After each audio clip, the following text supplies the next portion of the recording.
prayers, and they're just beautiful. So I just wanted you to see that we also believe in the sweetgrass, the drums, the feathers, the cross.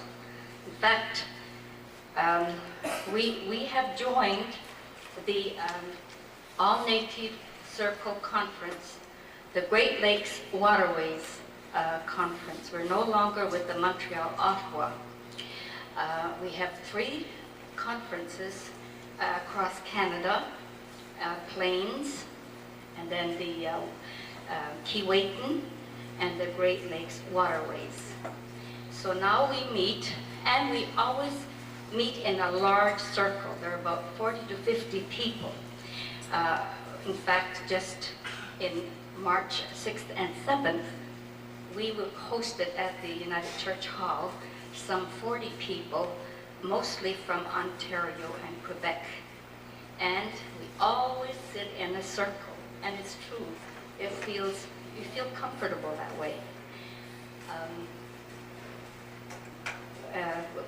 What happened was, in 1973, 74, some of the churches in remote areas throughout Canada felt kind of isolated, because some of the ministers that used to come maybe came once a month just for baptisms and communion. So in these churches, they never wanted to close them down. So always there were the elders who were in charge. And sometimes this went on for months. Finally, they decided, some of the younger people and older people felt the call from God, the Creator, and they decided then that they should have centers, native centers, where the ministry can be taught. So now we have 3. The closest one we have is, maybe some of you know, 5 Oaks in Paris, Ontario. These are where most of the people from the East go. They take a 5-year course. Now, some of these people are not young. Fortunately, we are having younger people now. We're happy to see them when they're in their late 20s and 30s. Before that, we had some in their late 50s. What they did was they took the course. They went several weeks at a time to these native centers, and then they had to go back to the churches where they were interested. In fact, it helped a lot because the older people still couldn't speak English. So if it was a Cree person, well, he would go back to a church where he could speak Cree or Ojibwe and so on. And this was working very well. At this time, we have 22 in the ministry. Every year, there are 5 or 6 who are being ordained. And I have seen them. From the beginning, I used to go to the meetings, and my husband was very ill, and for some years, I couldn't go. Then when I went back again, I was so pleased to see the ones that had just started at the time, it must have been 5 years, so sure of themselves, such wonderful people, able to talk and make themselves well understood, and they're so loving. These people are spiritual. You can just feel it when, they just hug you and kiss you when they see you. They're so happy, always. Now, as I say, when we have our conferences, we always sit in a big circle, and the first thing they do is they do burn the sweet grass, and we all have a part in it. It's a very spiritual thing. The very first time, I was awestruck when this happened, because I really felt an inner, a good inner feeling, a spiritual feeling. And so I think the sweetgrass and the burning and all the things that the Indians used are good. And we certainly should use them. One of the things I thought I'd bring out, this is, by the way, the Great Waterworks Conference logo. You can see the pipe, the cross, and the feathers again.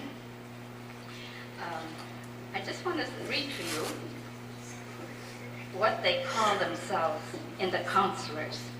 We don't call the person president. The person who's in charge is called the speaker. And then they have councils of healing, councils of learning, council of sharing, council of respect, the leaders' council, and the youth council. So these are all people who meet together and discuss the difficulties, and they get help from each other. One of the things the United Church does, we go to communion. We have communion and hymns in Mohawk and English at our own local church. And we've had World Day of Prayer, where we have everybody come together. And it's been a very happy affair. One of the things that they worked hard at was to ask for an apology from the United Church for the difficulties, people had. And they were given this apology in 1983. So you see, we've been busy too. Thank you very much. ここにね、なんだかでやだして地に言ってやでくな方だねさんわりは地に言うとねにきそっともんたの地のまにやわん地にやわんにさんきわりふよしたんねかにょけは言うかでらてにふいさくしなくてのつなくてこにこにのけるそうちルティさんにとねたのルティにもなさんねかにょけはかたのねつなけなくてどてやすどてやすた So, Nikiauriwa, Neji Suji the Cotinia, they would not hold the Chinyahoti, where should you went back for Tanone Karios to Chitawaji? Saturday week tonight, the wire, they said to us on Friday. You went back up where when it's Swamini or Swaya Tisu, a people saw. Now, got it yarn, that's there, no more. One is a rather look on your comfort on here, said. To get you the mark that you do it not moves. You do it in the water garden, when you come with a man, say, when it's sorry what you want to get you do it. Next Julie, why I'm not at your state. Yeah, they're going to hold on to what stage you know. She won't again. They give you a come with a man, say, when it's sorry. This afternoon, I'm going to touch on why. The reason why, these are some of the logical reasonings behind that elders believe why the Mohawks became Catholic and why they said those were the bravest and fiercest, and yet they became Christians so easily and earlier. There are so many similarities in our belief and reverence for the Creator. There was always some comparison that we could quickly make to our own way of life that the missionaries were offering. Oh, well, it's not so different. It's okay. We might as well go along with it. It goes on and on with many, many comparisons. But the theme I'm going to stress on today that hasn't changed at all. The way we're affected when someone dies. Like I said yesterday, Mike alluded to some of those things. Kevin Beer alluded to some of those things about death. The ceremonies about death and what happens is about the only thing that is still so much the same as it was with our great ancestors. Those things have been kept up because that is the most important mission that we have to work for our beloved ones when they go to secure their safe journey to their destination of the promised land. Jinu tampo jade de suwa isu na audu ya hunewe. Yuko de riwayoni na yuwayota akwe kai do riwayeri de jiniot ne gonto ne ya hunewe skono jinore tampo jade. We have a very strong obligation to do certain rituals that people just take for granted. It's a way of life. We do it all the time. I will touch on some of the things that they have done. I'll give you just one example about in the longhouse, we have seating arrangement by clan. A lady asked about the clan, and a gentleman asked about the clans. If clans were in charge, how things would be. The order, there was order, and there is order by the clans. People sat by clans in the longhouse. You belong to a certain clan, you belong in a certain section. The visiting area is one area. You had two doors, one for the men and one for the women. Funerals, they come in one door and out the other door. They all had significance. Remember when I said, as the sun goes from the left and the sun sets, those motions are very important in these ceremonies. And it's still the same way. It's still done that way. If you will notice, the churches that are Indian reservations, most of them now have one door that's closed off because it's not in use. When they built the churches, there's a main door over there, and there was always a door on the right and one on the left.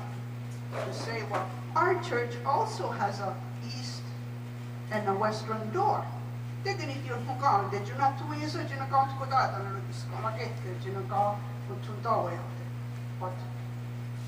we're not following that anymore. But the doors were specifically two besides the main entrance or exit places. Some of those things were unique among the Indians because that's what we had.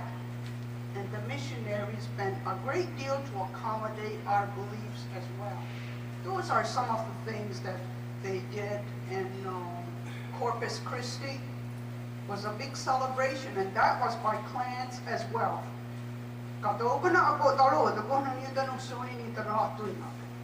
Those were by clans as well.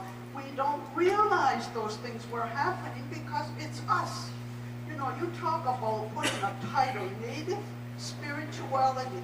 We live that life so intensely every day. We can't understand what these people want to know because that's us every day.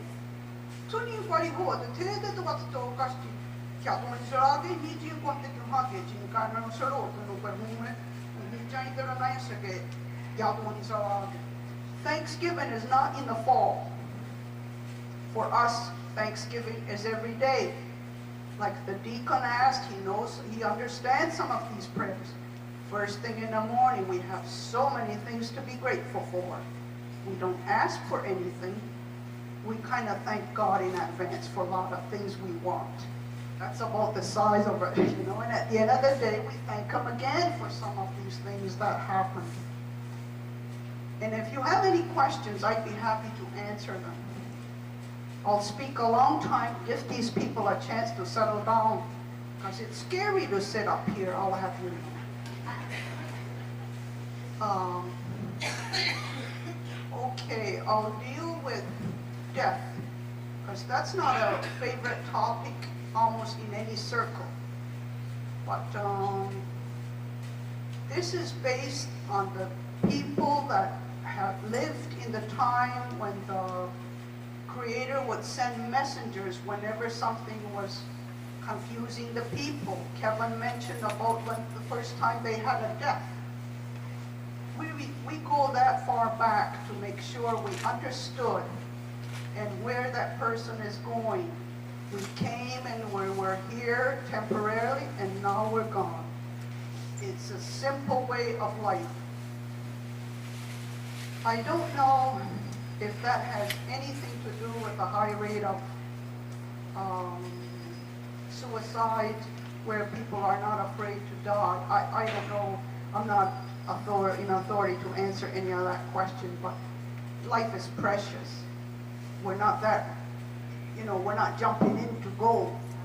We have our reason to be, there's a reason why we're here, and we better find out why we're here. And if it means a little pains now and then, it's our job. When we lose a loved one, I'm sharing this.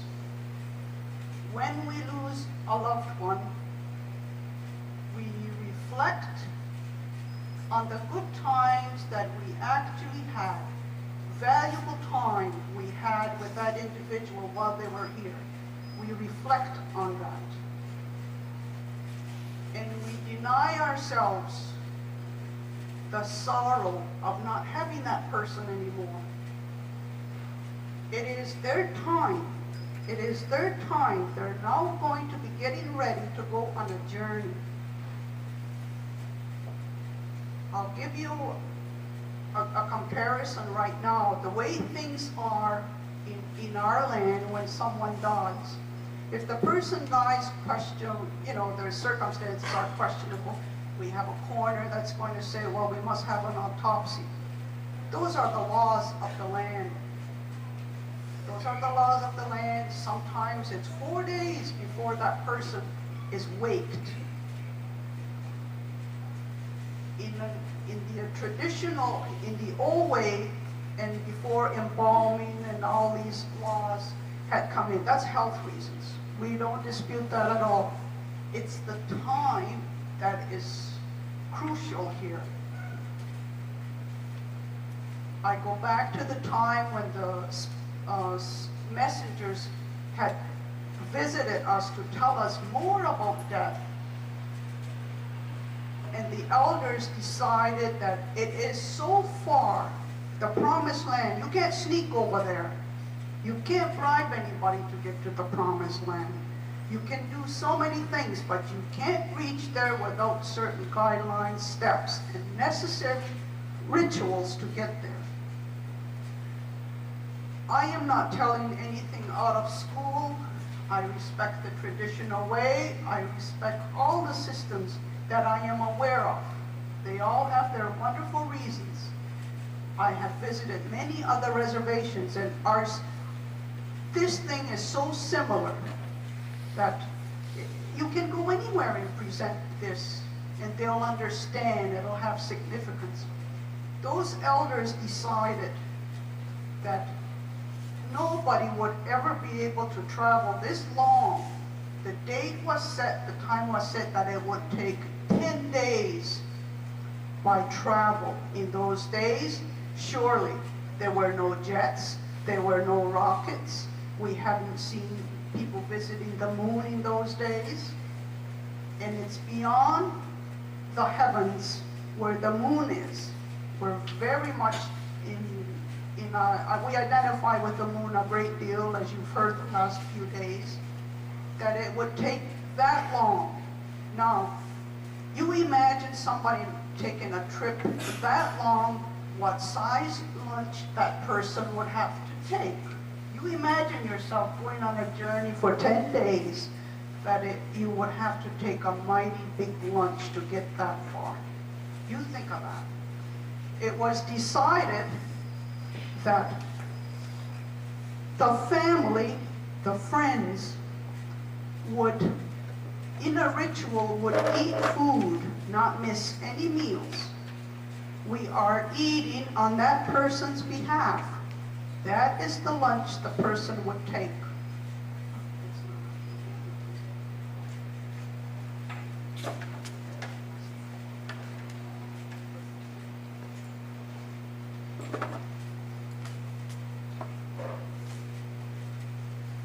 Sorry for the interruption. I didn't realize the cameras were on. Anyway, we're talking about the Creator's plan.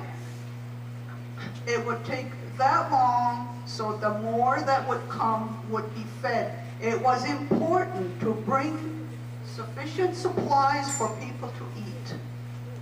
That's why those of you that have never been to an Indian wake can't get over that these Indians, they're so poor and they don't do anything else but eat every chance they get.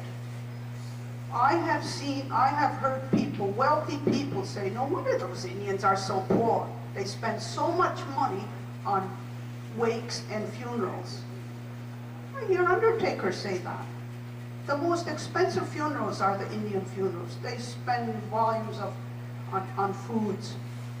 See, at our funerals, we don't do that. We have one service, calling hours, and that's it. We have a funeral, and the funeral taker takes care of everything.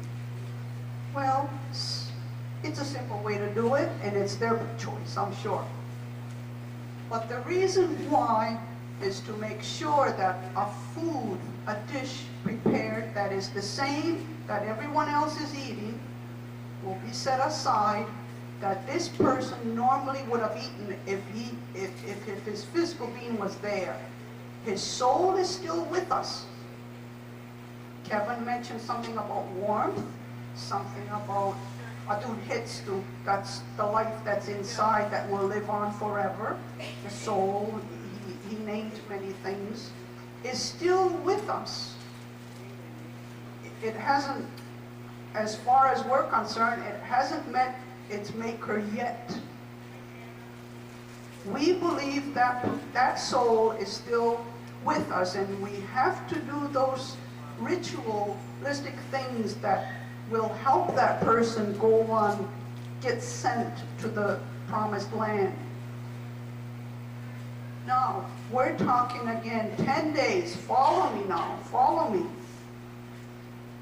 That it would take 10 days. It doesn't matter when the funeral will be. That's not going to change anything. From the time that person died, if the person died 1 o'clock in the morning, 1 o'clock the next day will constitute 1 day, whether it's 1 minute after. It is determined when will be the 10th day. A person, it's a family director person that will determine when did the person die and exactly when is that 10th day going to take place. We will have on that day, as it was mentioned when there was a funeral, that favorite foods will be had on the last day of prayer, that we still do. On that day, we will have foods that that person liked in his or her lifetime. We will have those foods, and it's an Onondaga word. It's part of the Alpine culture, or when we set out the meal, we set out the foods for people to eat. You take the amount you can finish. So at the wake, when you are given food, if you can't finish it while you're there, take it home. Finish it some other time. If you say, I'm full, don't refuse that food. Because of that ritual, you can eat it at another time when you will eventually get hungry. That's important because of that belief that the food structure, because of this long journey, it's far-fetched for some people, but we do believe. And on the 10th day, we try not to be carrying on, because we're encouraged not to be crying and sad and distracting the soul that is getting ready for this send-off. Not to distract that soul by crying. We've had our good time, good days with that person when they were here. We've had our chances. Every day is the last day. We've had our chances. Don't be crying. Don't be carrying on, because it will distract that person. On the 10th day, when the person has gotten ready, all the rituals have taken place, we give them a send-off. They will no longer be thinking of this place where they're coming from. It's a farewell, if you can call it that. But so they won't be thinking of home or be concerned about their people. We've made all the arrangements that could possibly detain them, and we send them off. They have a target to go to. You remember somebody, Kevin and Mike mentioned about the narrow passage they're going to get through sometime. When they arrive there, when they meet the Creator and says, what are you called?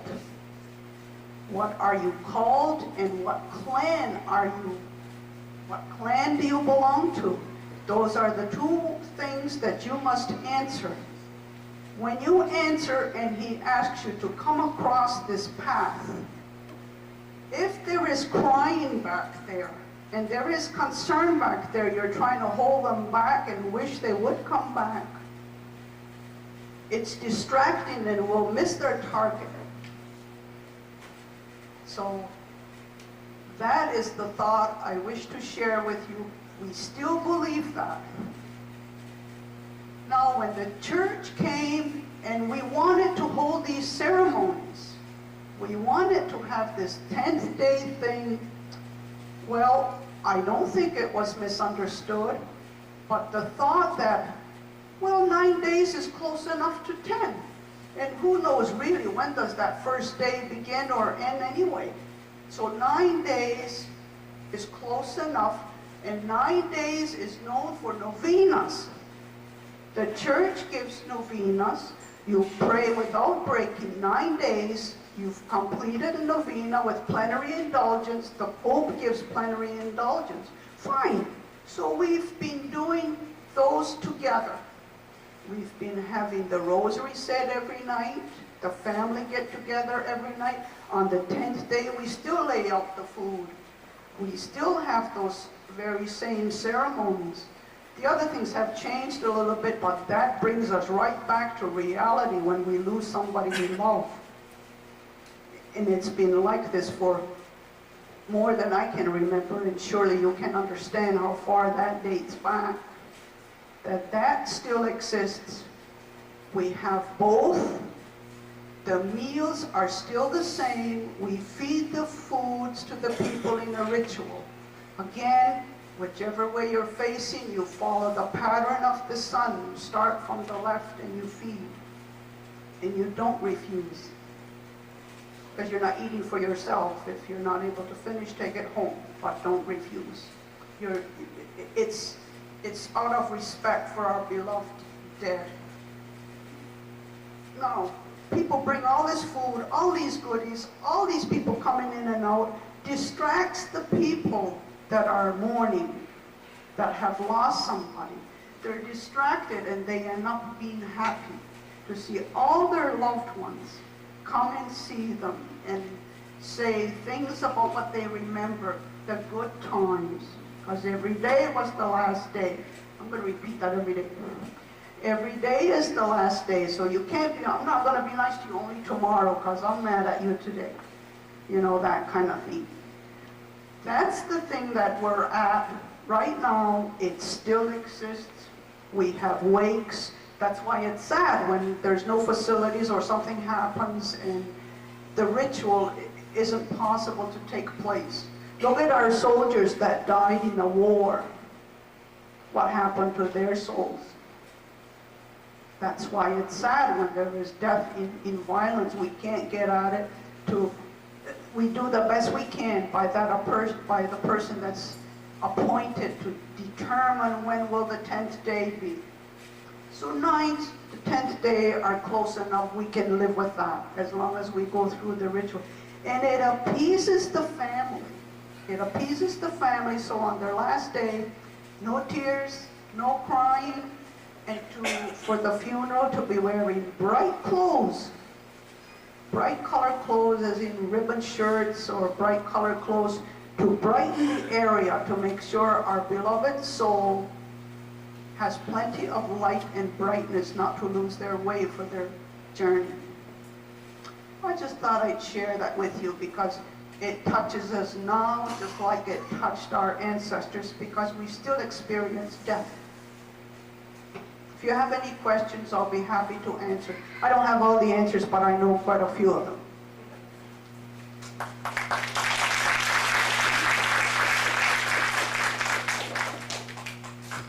Doing that, the undertaker raised the window and he poured it out the window and it went into the snow. So after that, the mother was buried. One of the sons had such a clear dream of his mother and she kept pointing in the dream. He would get so scared and he would wake up and she'd be pointing at that window. And he was so scared. Finally, he spoke to some elders and he says, I know I wasn't a good boy, but why am I the only one seeing my mother so clearly, and always after a couple times doing the same thing? So the elders encouraged him. They said, she wants something, my goodness, answer, ask what she wants. Have courage and do this type of thing for your mother. She's not at peace. That's why she keeps coming around. Her spirit is here. So with all the courage he could muster, he asked her and he says, what is it that's delaying you? Why are you still here, more or less? And she said, there is blood out here I want you to bury. And that's all he could take. And he told the elders the next morning, he says, yes, she told me, she claims there is blood here that needs to be buried. So that part of the house they went and they dug in the snow. Sure enough, the blood was there. Now, today, I don't know what happens, but it's so significant that it's important to hang around for somebody that is prepared and able to take on this dream. Because how else you're going to get the message? We don't see the soul roaming around. You know, we do believe in those things. And there's one example I can give you, and you don't have enough time to hear me anymore. Thank you. Well, I had two questions. Come back to the end.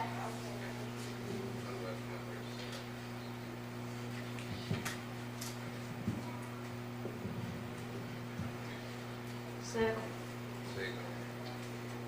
before we start, I'd like to call my friend Trisha Steele, who's